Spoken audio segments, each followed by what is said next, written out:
तो ठीके मिलल बा, हमार गड़बड़ मिलल बा। तहार का करेला? बहुत करेला। ट्रैक्टर के जोतवैया है ना, ड्राइवर लगता। औरतिया कहतिया कि चढ़ल जवानी जोर भइल बा,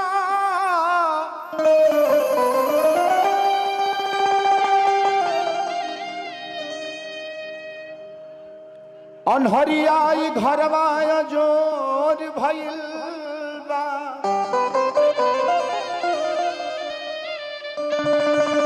कैसे बताई कैसे समझाई रे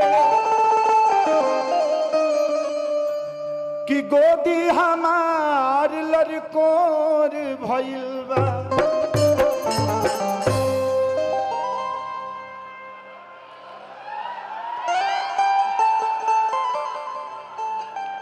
बाबू तेरा मिर्गी और गिना आवे ऐसा ना होके जो हम छुई मूर्छा खा के जी गिर गई हमारे हाथ लग जाए। नहीं बिना रिदम रिदम पर रहो, रिदम पर आय का बोलबो। मेरे से क्यों सीखे हो ये सब? शुरू से आपको देखते आ रहे हैं, आपको देख के मैं बड़ा हुआ, तो आपसे सीखा हूँ, बहुत कुछ सीखा हूँ सर। तो मैं सीख के तो देखो मर्द बन गया, तुम ऐसे ऐसे कह कर रहा है। भी मर्द बन जाएंगे। अच्छा, जिंदगी में अपनी परेशानी को ढकना बड़ा कठिन काम होता है। इस दुनिया में कोई अपनी परेशानी को नहीं ढक सकता। मैंने अपनी परेशानी को ढका। मैं जब पहले ही कैसेट में आई थी कि मैं लड़की बन के नाचा था, उसमें चूसा था देवरा चूसा था, वो गाना बहुत हिट हुआ। और मैं जब मुंबई गया तो वहां के डायरेक्टर, प्रोड्यूसर और हीरोइन सारे लोग बोलते थे कि अरे वो मर्द नहीं है। जबकि उस वक्त 2009 में मेरी बेटी हो चुकी थी। मैं शादी 2006 में हुई थी। 3 साल बहुत जल्दी था, तो 3 साल में बेटी खींच दिया।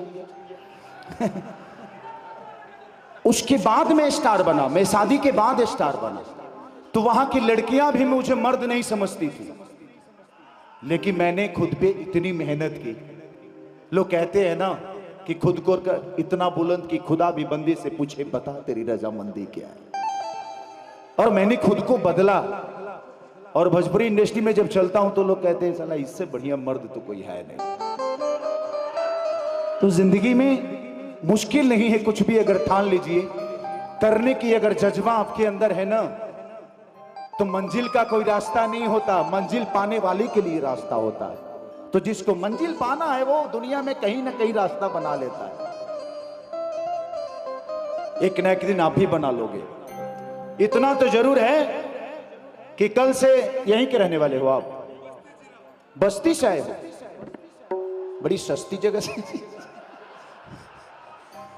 कि सही सूत जाता कोरा में दिया के रजोरा में।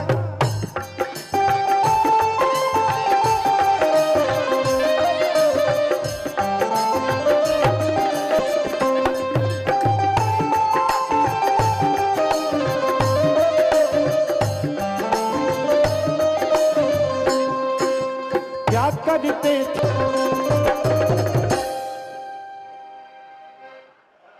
बिहल मेहरारू खानी नाच बाबू, ऐसा नाचो था कि मरद मर गइल बा। वियोग दिखे के चाहिए, चेहरा पर भाव दिखे के चाहिए। अभी तक ले रहे लोग गाड़ी में ब्रेक देख ले हो खाओ, लेकिन खेसरिया के डांसों में ब्रेक हो देखे के बा,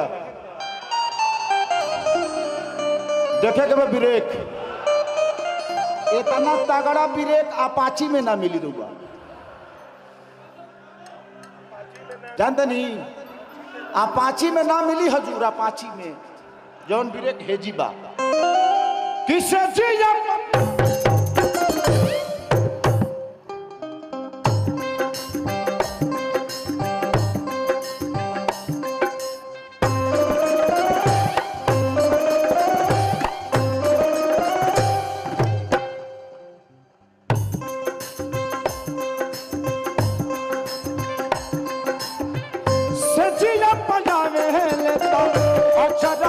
बोढ़ेले ओढ़ना बिछावना अपना लात से बिटोरे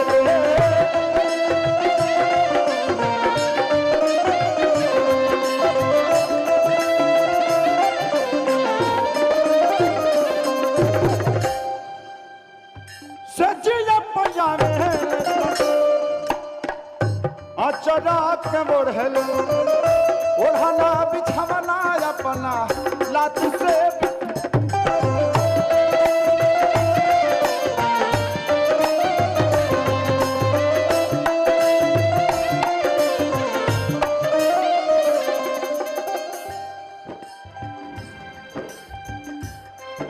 कि आग लाग गईले सखी रे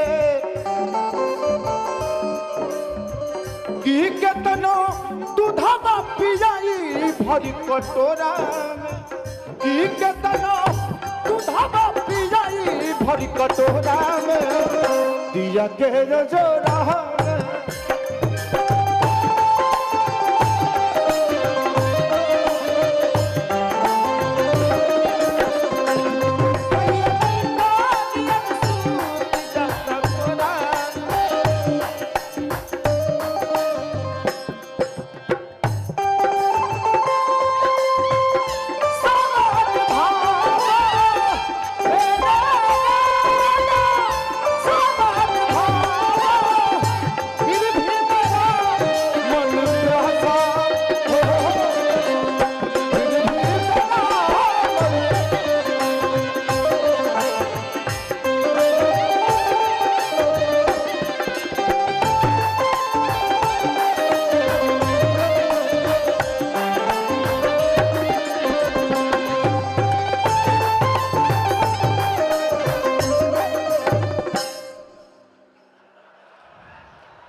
पोटी लगल बा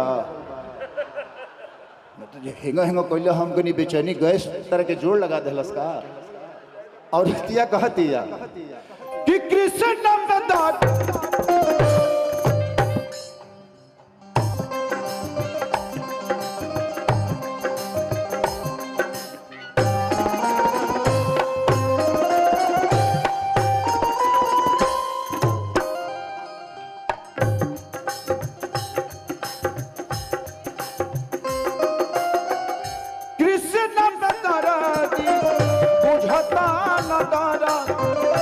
ऐसन बेलूरा हमारा मिलल बमरा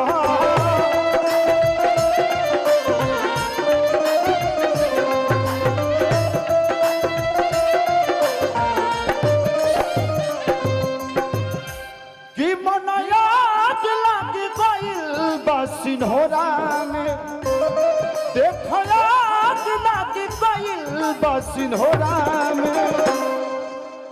थैंक यू सो मच। ऐसे ही आप कलाकारी करते रहिए, आज नहीं तो कल भगवान आपको अपने मुकाम तक पहुंचाएगा। भाई भाई मेरा इतना ना नहीं हो जाला बाबू जो जाइए। बहुत थैंक यू कि देखो लाग गइल बा सिन्होरा चलो तो दिया के